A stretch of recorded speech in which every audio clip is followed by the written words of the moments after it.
પૈસા એવી વસ્તુ છે કે આપણું પારિવારિક હોય, વ્યવસાયિક હોય, ધંધાકીય હોય કે વૈશ્વિક સ્તરે અત્યારે ડોનાલ્ડ ટ્રમ્પ હાઇલાઇટમાં છે. તો 90% સમસ્યા છે આખા વિશ્વની એ પૈસાની આજુબાજુ જ રમે છે.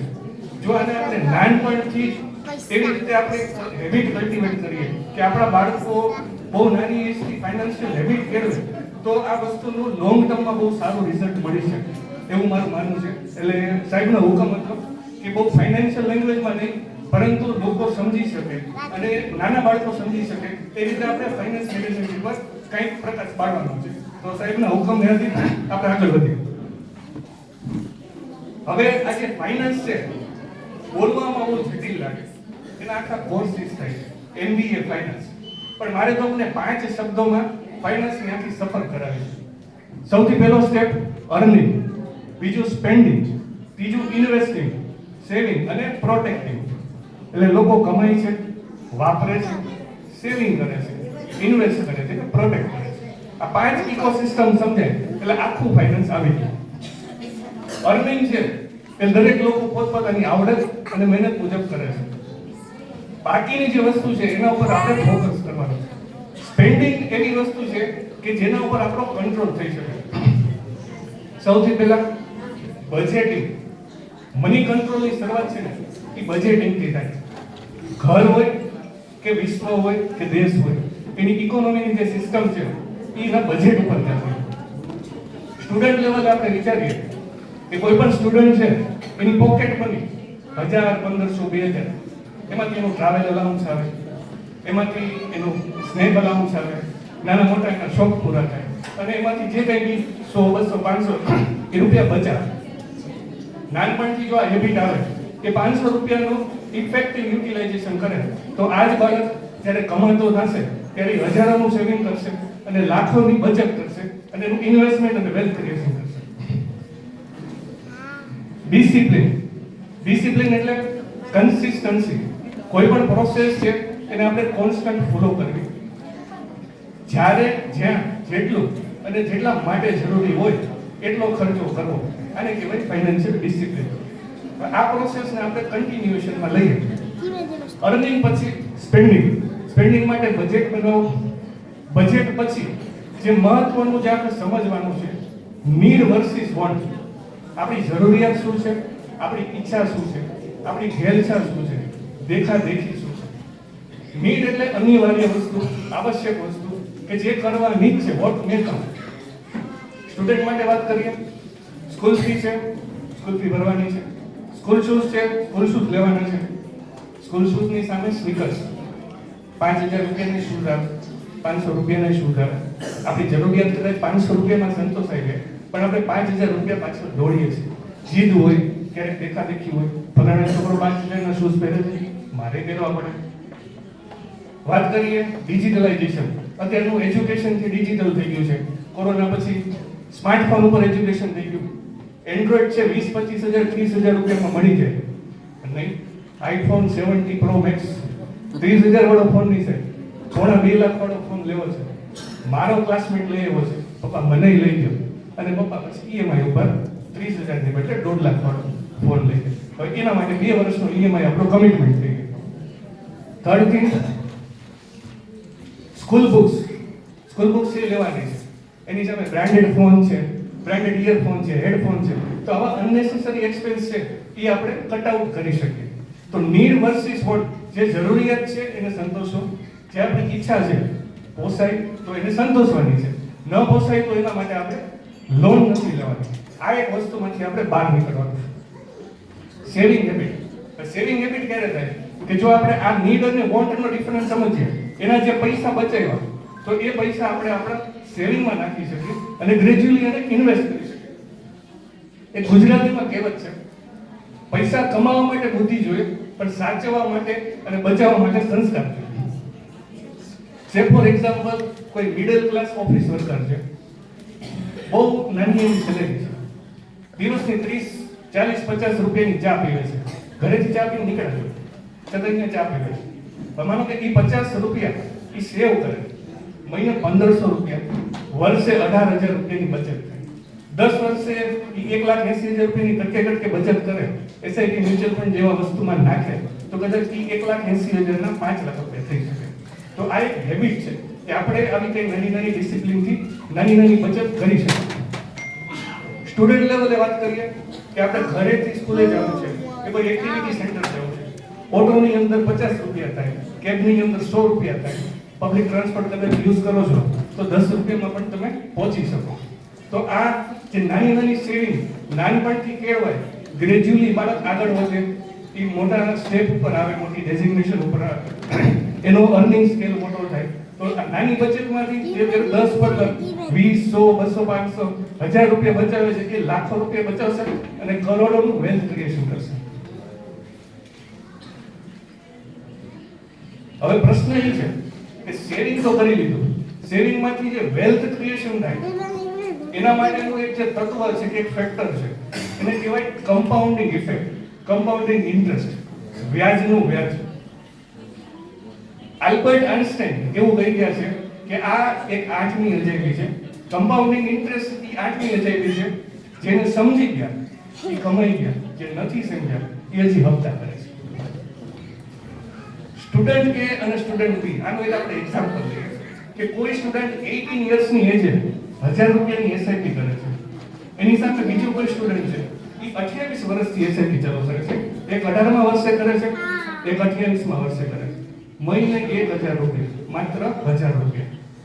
હવે જ્યારે બેની ઉંમર 40 વર્ષ થાય એટલે જેને 18 વર્ષે ચાલુ કર્યું એના માટેનો તમે ઇન્વેસ્ટમેન્ટ પીરિયડ ગણો કે એને 22 વર્ષ ઇન્વેસ્ટ કર્યું, અને જેને 28મા વર્ષે ચાલુ કર્યું એને 12 વર્ષ ઇન્વેસ્ટ કર્યું.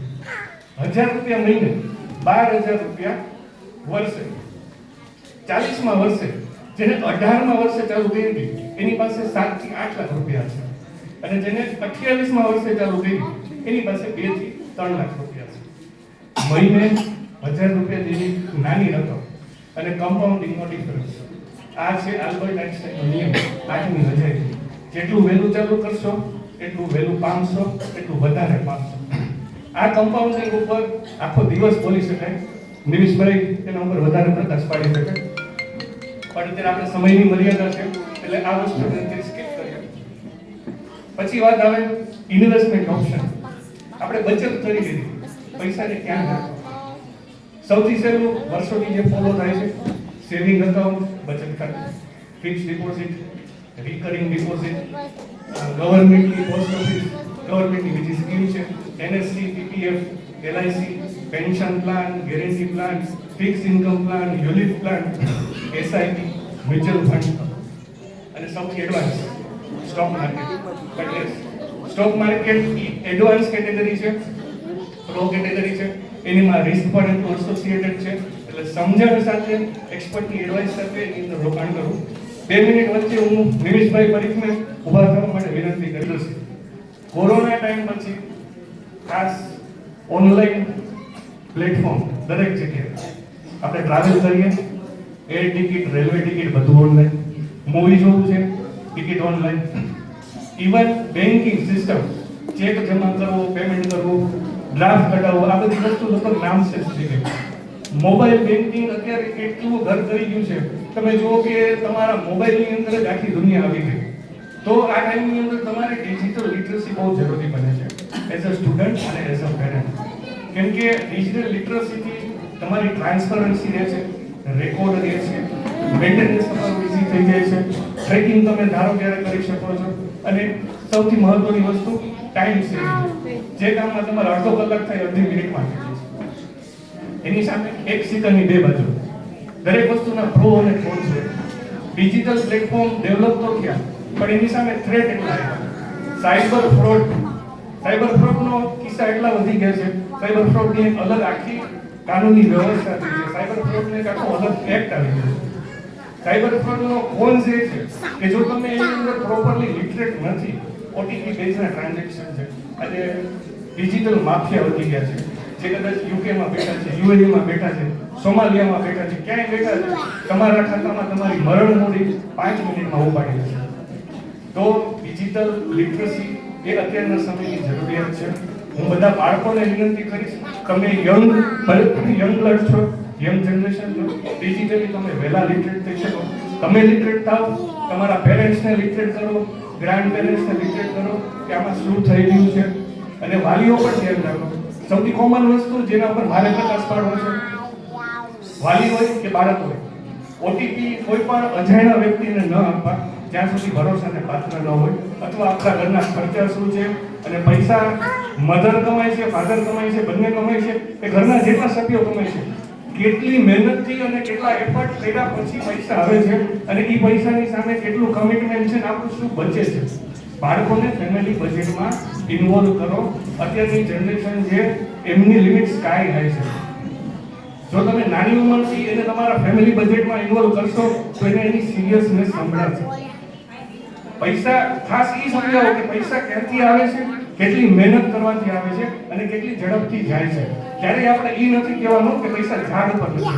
આ વસ્તુમાંથી ખાસ બધાએ બહાર નીકળવાનું છે.